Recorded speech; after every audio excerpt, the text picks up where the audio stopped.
Muy buenos días y en nombre del CONCITEC darles la más cordial bienvenida a una nueva charla de divulgación aquí en la Feria Perú Conciencia, la Feria Científica del Perú. La charla que va a empezar de aquí a unos instantes se denomina, como han podido leer, respiradores quirúrgicos anti-COVID-19 para uso de personal de salud. Y va a ser muy interesante porque vamos a tocar un tema de mucha actualidad y de mucho futuro también, desde el punto de vista de un físico, como nuestro invitado, que nos va a presentar un poco las opciones para crear respuestas de ciencia y tecnología aquí a nivel nacional. Vamos a dar la bienvenida al doctor Justiniano Quispe, que estará a cargo de la charla que sigue a continuación, para comentarles que el doctor Justiniano es graduado en física de la Universidad Nacional Mayor de San Marcos, asimismo es magíster de la misma universidad en el área de física del estado sólido. Además, cuenta con un doctorado en ciencias físicas del Centro Brasileiro de Pesquisas Físicas de la Universidad Federal de Río de Janeiro, Brasil. Actualmente es profesor investigador principal en la Facultad de Ciencias Físicas de la Universidad Nacional Mayor de San Marcos y sus áreas de interés dentro de la nanociencia son la física del estado sólido con énfasis en materiales magnéticos, propiedades estructurales de aleaciones magnéticas blandas, además propiedades magnéticas de películas delgadas, biomateriales basados en hidroxiapatita. Espero haber pronunciado bien, sobre todo la última palabra, doctor Justiniano. Nuevamente, muy buenos días. Tenga usted de ahora en adelante el uso del micro para compartir la presentación. Muchas gracias. Buenos días, muchas gracias por la invitación. Voy a pasar a compartir un PPT sobre la presentación.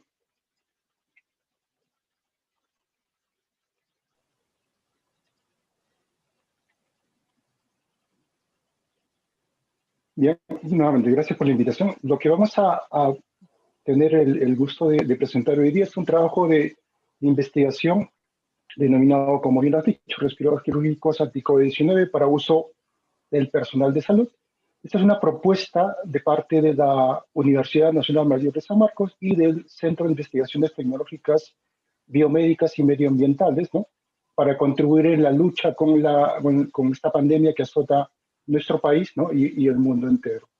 Entonces, es una propuesta desde un área interdisciplinaria, ¿no?, donde hemos participado investigadores de diferentes especialidades.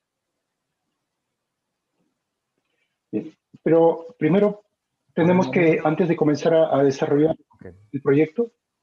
Sí, no, solo para decirle que no vemos todavía en pantalla las diapositivas. Ajá. Solo comentarles. No. No se ha compartido todavía pantalla. Ya vio el botón verde que dice compartir pantalla o share screen, según el idioma. A ver. Con su mouse, si va en la parte inferior de la pantalla, puede encontrar el botón que dice compartir pantalla. Es un botón color verde, es el único. Al darle clic, se le abre una serie de ventanas de los programas que tiene abierto en ese momento y ahí elige, en este caso, la PPT. Ya lo vi. Perfecto. Ya lo vi. Vamos a... Está duro un minuto. Sí, mientras tanto, doctor, si puede seguir con la presentación, yo le confirmo cuando ya esté en pantalla su PPT. Ahí está, justo está empezando a compartir. Ya lo vemos. Si lo pudiera poner nada más en formato de presentación, porque está con sus notas. Ok. Pero ya lo está moviendo.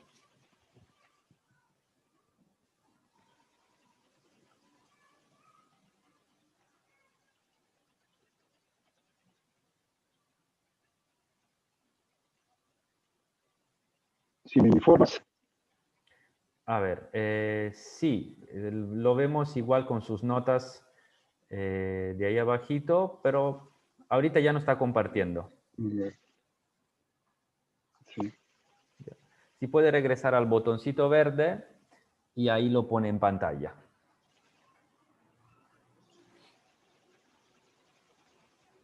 Botoncito verde de compartir pantalla, elige el programa de PowerPoint y ahí lo volveremos a ver. Exactamente. Ahora estamos perfectos, doctor Joaquín, el doctor Justiniano. Ya puede seguir, por favor.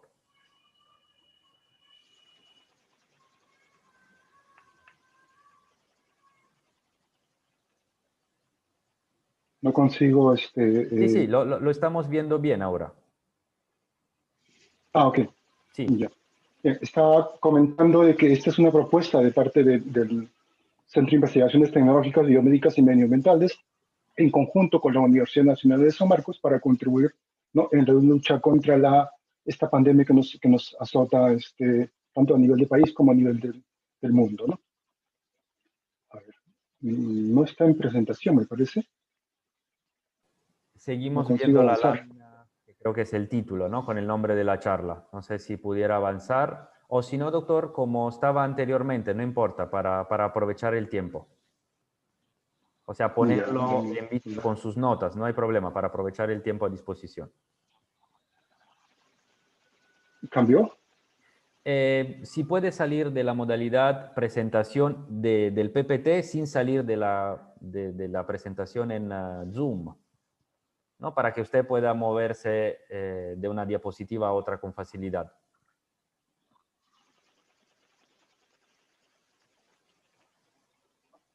En Estoy pantalla seguimos intentando hacer viendo eso, el parece que... título, ¿no? Está en presentación, pero solo vemos el título y no está avanzando.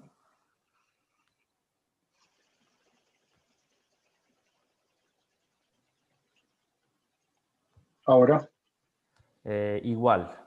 Yo le recomendaría salir de esta modalidad y poder desplazarse con facilidad, ¿no?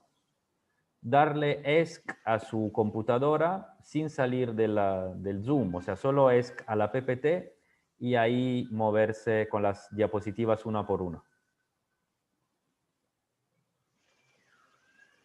Ya, ahorita ha dejado de compartir, entonces debería nuevamente compartir pantalla. Botoncito verde, compartir pantalla. Y no ponerlo como presentación, o sea, no poner su PPT en presentación porque al parecer no estamos avanzando con las láminas. Ya, así como estamos lo vamos a poder apreciar. Y usted avanza con las diapositivas, por favor. están viéndose con... Sí. Sí, se ve con las notas, ¿no? Sí, pero no importa, creo que igual llegamos a apreciar el texto. Perfecto, así mejor aún. Bien, entonces está comentando que es una propuesta de la Universidad y el Centro de Excelencia de San Marcos. Ahora, la idea era cómo es que situamos en el contexto del problema. No sé, ¿cuál es el problema que estamos afrontando? El problema que estamos afrontando es que tenemos una pandemia que a nivel global, ¿no?, se inicia a fines de diciembre de 2019 y que nos ha afectado a todos realmente, ¿no? Hay alrededor de 80 millones de infectados, ¿no?, y de 1.4 millones de personas que han fallecido alrededor de todo el mundo. Y a nivel de país tenemos un total de 334.000 aproximadamente fallecidos, ¿no?, a nivel de país. Lo interesante de lo que está pasando en el país, ¿no?, para que situar en el contexto, es que, bueno, a decir de los investigadores que estudian el comportamiento de la pandemia, ¿no?, nosotros hemos tenido, ¿se puede ver el cursor? Sí, se puede ver el cursor, ¿no? Nosotros hemos tenido Sí, se ve. en principio aparentemente habríamos tenido las dos olas juntas, la primera en marzo y la segunda en abril, ¿no?, probablemente, y esto ha desatado pues una serie de eventos a nivel del Perú, ¿no?, como por ejemplo la expansión de la pandemia descontrolada, ¿no?, la saturación del sistema de salud, ¿no? Y por ende, bueno, esto con el cierre de las fronteras, tuvimos que afrontar un déficit, ¿no?, una escasez de materiales de protección médica, ¿no?, que se dio en el Perú sobre todo, y nos mostró algo que de repente no lo queríamos ver. Es que no estamos preparados, ¿no?, para afrontar esta clase de problemas porque no tenemos la infraestructura tecnológica para afrontarlo. Por ejemplo, no podríamos producir mascarillas en el país, porque no tenemos la infraestructura, ¿no? Entonces eso nos ha enrostrado esta pandemia, ¿no? Que tenemos que prepararnos desde el punto de vista tecnológico, ¿no? Y científico para afrontar esta clase de problemas. Entonces, en base a ese contexto, es que nosotros planteamos la propuesta, ¿no? Sin embargo, antes de eso, el gobierno ha ido estableciendo reglamentos, ¿no? y medidas para contener esta pandemia, ¿no? Una de ellas es, por ejemplo, las reglas para la nueva convivencia social, en donde las personas, por ejemplo, tienen que respetar lo que es la distancia mínima social, no de 1.5 metros o de 2 metros, ¿no? Y el uso frecuente de mascarillas al salir de casa o al ir a trabajar. Entonces, esto de acá nos ha abierto un panorama diferente, ¿no? Por ejemplo, ya tenemos que pensar ahora en usar mascarillas, ¿no? Pero el común de las personas, ¿no? Y nosotros mismos nos preguntamos, ¿qué tipo de mascarilla deberé usar? ¿Qué características debe tener las mascarillas para que yo pueda usarla, ¿no? Para no contaminarla? Porque podría usar cualquier cosa realmente. Y hay muchas personas han optado por usar bandanas, telas, ¿no?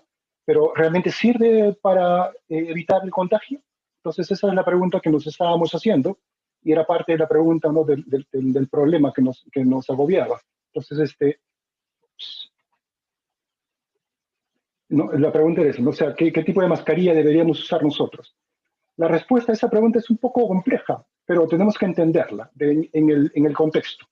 Lo que sucede es que primero para poder saber, ¿no? Y para poder responder a qué tipo de material de protección médica deberíamos usar, lo que primero tenemos que entender es hacia qué nos enfrentamos. Nos enfrentamos a un organismo que es nanoestructurado, ¿no?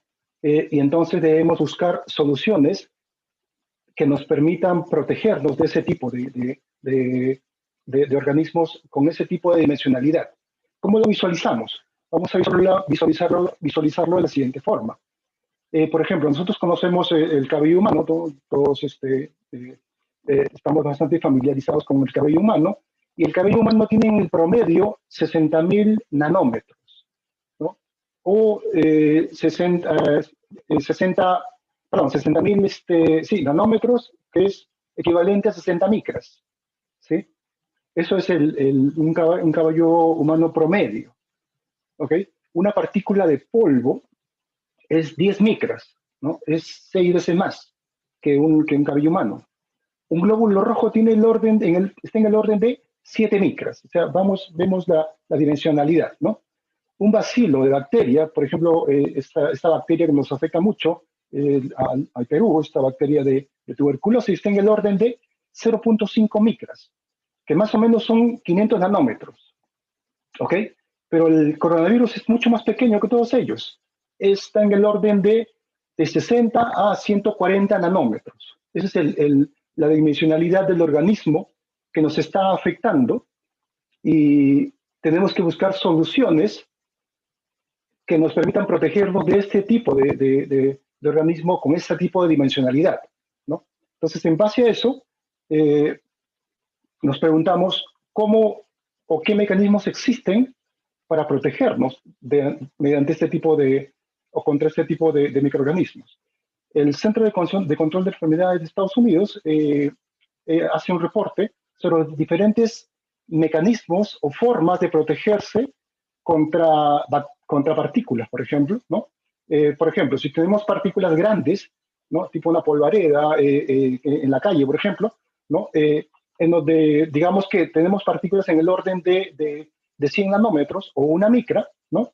La forma de protegernos es colocarnos una tela, ¿no? Si la partícula es muy grande, lo que va a pasar es que las partículas van a chocar con las fibras de la tela y se va a detener. Eso se llama efecto inercial. O por ejemplo, si la partícula es muy grande, lo que va a suceder es que la partícula se va a quedar atrapada entre las fibras y no va a poder pasar. Y eso sucede cuando las partículas son muy grandes, en el orden de una micra o 100 nanómetros. Pero ¿qué pasa en el otro extremo, en el extremo opuesto, donde las partículas son extremadamente pequeñas? Hablamos de, por ejemplo, 0.01 micras o 10 nanómetros, ¿no? ¿Qué pasa en esta región? En esta región el mecanismo de filtración de partículas es completamente diferente. Ahí, por ejemplo, las partículas son tan pequeñas que hay un efecto muy importante que se llama efecto browniano, donde al ser tan pequeñas están vibrando permanentemente, ¿no? Y la forma como se puede conseguir la filtración de esta clase de partículas muy pequeñas es colocar muchas fibras de tal forma que debido al movimiento, estas partículas van a chocar contra ellas, ¿no? Y van a evitar que se difunda a través de una capa gruesa de fibras. Pero sucede que en este régimen también, que son regímenes bastante pequeños, el efecto eléctrico es muy importante, el efecto eléctrico es bastante fuerte. De tal manera que si yo tuviese una mascarilla, ¿no? Hecho con fibras cargadas eléctricamente, lo que va a pasar es que las fibras, las partículas al acercarse a estas fibras van a ser atraídas y van a ser capturadas. Entonces esto se llama el efecto eléctrico que permite filtrar las partículas, ¿no? Entonces vemos dos regiones bastante diferenciadas, ¿no? Para partículas muy grandes y para partículas muy pequeñas. Pero sucede que el COVID está en el medio, ese es el problema. El tamaño del COVID está en el orden de 70 a 140 nanómetros, en esta zona sombreada. Entonces, aquí en esta zona, si es que queremos evitar filtrar, por ejemplo, estas partículas virales, ¿no? O las que se transportan en las microgotas, deberíamos pensar en un sistema híbrido que considere la captura electrostática, ¿no? Y sistema inercial a la vez. O sea, son diferentes tipos de mecanismos. Esta es la situación real a la que nos enfrentamos. Si es que vamos a adquirir o conseguir mascarillas para protección, deberíamos asegurarnos que tenga la suficiente dimensionalidad para atrapar partículas muy pequeñas, ya sea por carga electrostática, ¿no? O por filtración por difusión, ¿no? O inercial. Entonces, esa es la región donde deberíamos trabajar y es parte, bueno, de la propuesta de nosotros en la academia, ¿no?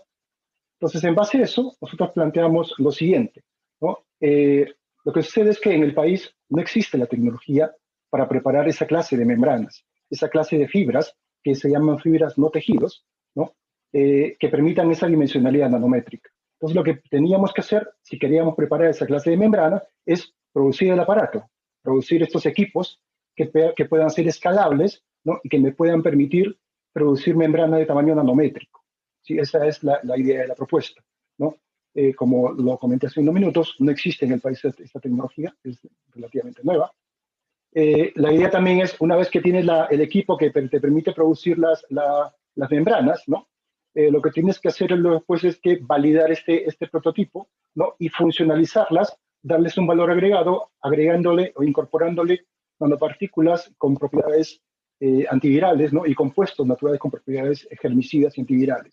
Esa es la idea también, esa es la idea también de la propuesta, ¿no? Y finalmente, validarlo estas membranas, ¿no? Preparadas en un respirador que había que construirlo también, fue parte del trabajo. Nosotros diseñamos nuestro propio respirador que use estas membranas que vamos a preparar dentro de este proyecto, ¿sí? Esa es la idea.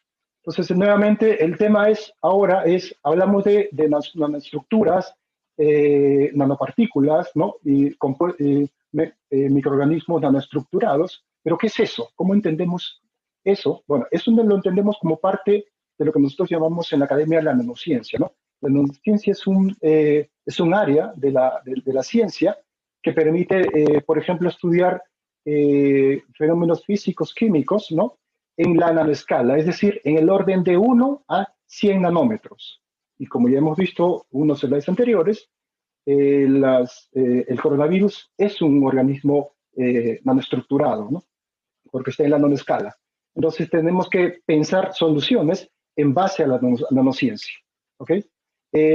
Brevemente, para mencionarles que la nanociencia tiene diversas aplicaciones. Por ejemplo, se pueden usar la nanociencia para crear electrodos para cargas de batería, ¿no? La nanociencia se puede usar para trabajar polímeros, para crear pantallas flexibles, ¿no? O por ejemplo, se pueden trabajar para incorporar nanopartículas en cosméticos, ¿no? Para tratamientos específicos de la piel. O, por ejemplo, ya se trabaja mucho, es crear compuestos que puedan encapsular fármacos, ¿no? Para transporte de fármacos. Eso es lo que se llama la nanomedicina. Entonces, la nanociencia es un área muy amplia que entra en diferentes temas. Y bueno, nosotros vamos a usar la nanociencia también para crear estos compuestos o estas membranas, estas fibras nanoestructuradas, ¿no? Bien, entonces en este contexto, lo que propusimos fue lo siguiente, crear unas fibras, unas membranas poliméricas que tengan, propiedades eléctricas, que puedan, que puede, por ejemplo, verse si es hidrofóbica o hidrofílica, porque recordemos que el virus principalmente se transmite a través de las microgotas, ¿no? Y la idea después, una vez que tenemos las membranas, hechos con un polímero que habíamos ya identificado de la literatura, agregarle nanopartículas de plata que tienen propiedades antivirales y probar extractos naturales, tipo eucalipto, té verde, uña de gato. ¿Por qué estos materiales? ¿Por qué estos materiales naturales? Porque ya existen antecedentes, ¿no? Por ejemplo, en Japón hay una patente de una fibra hecha con té verde para inactivar bacterias, para captura de bacterias, para filtración de bacterias.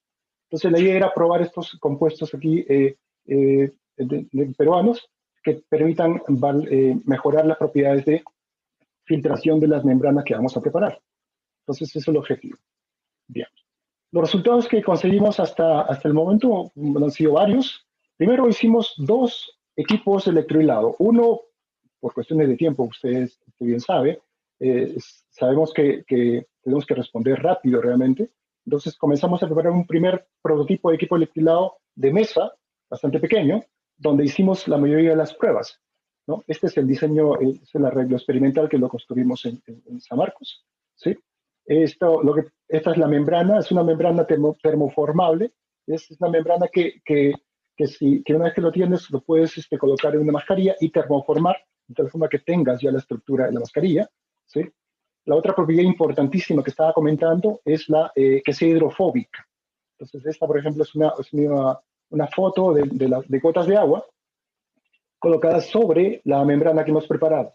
¿No? Claramente se ve que la gota no se adhiere a la membrana, lo que significa que la gota sí está siendo repelida por la membrana, ¿no? Y por eso aquí de esa forma esférica. No es una membrana hidrofóbica, que es la que estábamos preparando. La caracterización estructural de las fibras, esto lo realizamos mediante microscopía electrónica de barrido, ¿sí? Nos mostraron que, por ejemplo, nuestras membranas están en el orden de 200 nanómetros hasta 350 nanómetros. Es decir, 0.2 a 0.3, 0.35 nanómetros, pero micrómetros era el tamaño de las fibras que estamos preparando, ¿no? Esta es una imagen de cómo es que se forman las fibras, ¿no? En la membrana que estamos preparando por esta técnica que se llama electrohilado, ¿no? Es una técnica que permite inyectar un polímero a través de un campo eléctrico muy grande y recibirlo sobre un sustrato. En este caso nosotros usamos como substrato, usamos una tela, Notex, es la tela que se usa en todas las mascarillas en la parte externa. Esto usamos como sustrato y sobre él crecíamos la membrana nanoestructurada. ¿Sí? Después de verificar de que estábamos produciendo membranas con tamaño nanométrico, que es importante para la filtración de estas partículas, o del virus en este caso, quisimos probar si efectivamente estas membranas permiten respirar, porque el problema es que tú lo puedes hacer nanométrico y muy bastante compacto, y si lo usas en la mascarilla, si no te deja respirar, no te sirve. Entonces lo que hicimos fue empezar a probar, armamos un arreglo experimental bastante simple en base a una norma técnica peruana para realizar las pruebas de respirabilidad, y vimos que dependiendo del tipo de membrana, es decir, dependiendo de los parámetros que controlan la fabricación de membrana, que son el tiempo, el número de capas, el tipo de polímero, ¿no? Podíamos tener diferentes tipos de curva de respirabilidad. Como ejemplo, tomamos la membrana de la mascarilla N95. Esta es una parte, esta es la N95, 3 capas, seccionamos y usamos como ejemplo patrón, ¿no?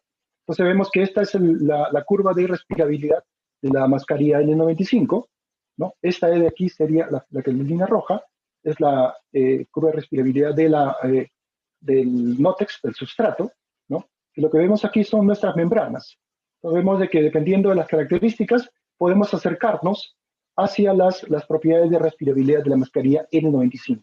Es decir, no estamos cerca, podemos controlar dependiendo de ¿no? Modificando los diferentes parámetros que controlan el crecimiento de estas membranas. Entonces, esto fue un buen resultado y nos alientó mucho en el sentido de que estábamos yendo por buen camino, porque nos estábamos acercando a las propiedades de un estándar, ¿no? En este caso la mascarilla N95, ¿no? Y como lo mencioné anteriormente, el tema de las fibras también es importante, y las fibras nos indican claramente que estamos en el rango nanométrico, ¿no? En el rango de las fibras necesarias para filtrar este virus, ¿no? Después empezamos a hacer pruebas, por ejemplo, para evaluar la retención viral de las membranas en un cultivo celular. Y vimos que dependiendo del número de capas, ¿no? Podíamos tener diferentes tipos de resultados, ¿sí? Esto es la reducción porcentual del título viral, ¿no? Usando el virus de Newcastle, y esta es la segunda curva, es el coronavirus aviar. Entonces vemos que hay resultados interesantes y que dependen mucho del número de capas. Entonces todavía hay mucho trabajo por hacer en el sentido de conseguir las condiciones óptimas, ¿no? Para la filtración de esta clase, en este caso del coronavirus aviar. Los resultados son bastante alentadores porque estamos en el orden de 78 a 90% de filtración, ¿no? También probamos el efecto antibacteriano de los extractos y vimos que de todos ellos el extracto de eucalipto era quien mejor cumplía la función antibacteriana, ¿no? Esto lo probamos con el Staphylococcus aureus y vimos de que sí cumple una función antibacteriana, ¿no? Porque tiene el halo de inhibición. Doctor Quispe, si podemos ir terminando en unos 2 minutos, por favor. Ok, sí, yo estoy a 2 minutos por terminar. Paralelamente a eso, nosotros empezamos a trabajar un prototipo semi-industrial, ¿sí? En donde se puede ver aquí que ya está montado el sistema, es un sistema continuo para preparación de membranas. Aquí está la fibra preparado. Este produce en este momento 2 metros por hora de tela electrohilada, ¿no? Y es de modo continuo. Eso ya se logró en el laboratorio, estamos optimizando el proceso nada más. Y bueno, además se hizo el ensayo con la mascarilla. Nosotros diseñamos nuestro propio sistema, nuestro propio prototipo de mascarilla, de respirador, en donde usamos las fibras que preparamos nosotros en el laboratorio, ¿no? Esa es la idea del respirador. Bien, finalmente, para concluir, ¿no? ¿Qué es lo que hemos logrado? Ya hemos desarrollado la tecnología para producir esta clase de equipamiento, evidentemente, y que puede ser difundido a nivel del país, ¿no? A través de patentes o a través de diferentes mecanismos, ¿no? Además, se estableció la metodología para fabricar la membrana electrohilada, ¿no? Esto es importantísimo porque hasta antes de este proyecto no se podía hacer este tipo de membranas, ahora ya se puede hacer. Luego de eso validamos las membranas usando esta norma técnica peruana, donde nos mostró de que sí, efectivamente, podemos conseguir membranas con respirabilidad apropiada, ¿no? Y un detalle importante es que empezamos a probar la membrana, un tipo de las membranas, con una filtración viral de coronavirus aviar en solución y vimos de que podíamos filtrar completamente el virus, al 100%, ¿no? Eso, por ejemplo, lo podemos usar, por ejemplo, para, digamos, vacunas, ¿no? O para uso de filtración de virus en fluidos. Es un resultado que salió paralelo a los resultados que estábamos viendo. Bien, eso era lo que quería mostrarles. Muy agradecido por la invitación y, bueno, estamos siempre en San Marcos para cualquier duda o consultas. Gracias, doctor Quispe. Una consulta, ¿podrá compartir brevemente la dirección de correo para quienes estén interesados en contactarlo? Me refiero sobre todo porque las conclusiones dejan de verdad un espacio abierto también a una producción mayor de todo esto, ¿no? Las patentes a las que hacía mención. ¿Podría recordar su correo? Efectivamente. A ver, ya que estamos aquí, lo voy a escribir. Perfecto. Que me deje.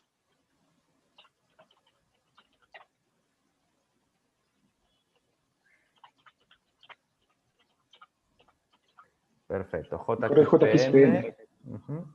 UNMCM.edu.p. Perfecto, perfecto. Entonces, Doctor Quispe, muchas gracias por su charla, por su explicación y bueno, felicitaciones por haber conseguido en tiempos, entiendo, relativamente cortos, ¿no? Ese tipo de resultados. Este equipo está en el orden de $300.000, es el costo aproximado, ¿no? Ujú. Nosotros hemos tenido bueno, la oportunidad de fabricarlo hoy en la universidad, en un tiempo bastante récord, realmente, Sí, ¿no? de hecho, de hecho. Bueno, antes de despedirnos, recordarles que a continuación seguimos en el universo de las nanociencias, como nos ha explicado el doctor Quispe, y vamos a hablar puntualmente de nanotecnología, un pequeño mundo de gigantes aplicaciones. La charla va a estar a cargo de docentes investigadores de la Universidad Privada del Norte, así que los invitamos a que nos sigan acompañando y a seguir disfrutando de charlas de divulgación. Doctor Justiniano Quispe, nuevamente las gracias por su participación. Gracias a ustedes. Gracias, hasta luego.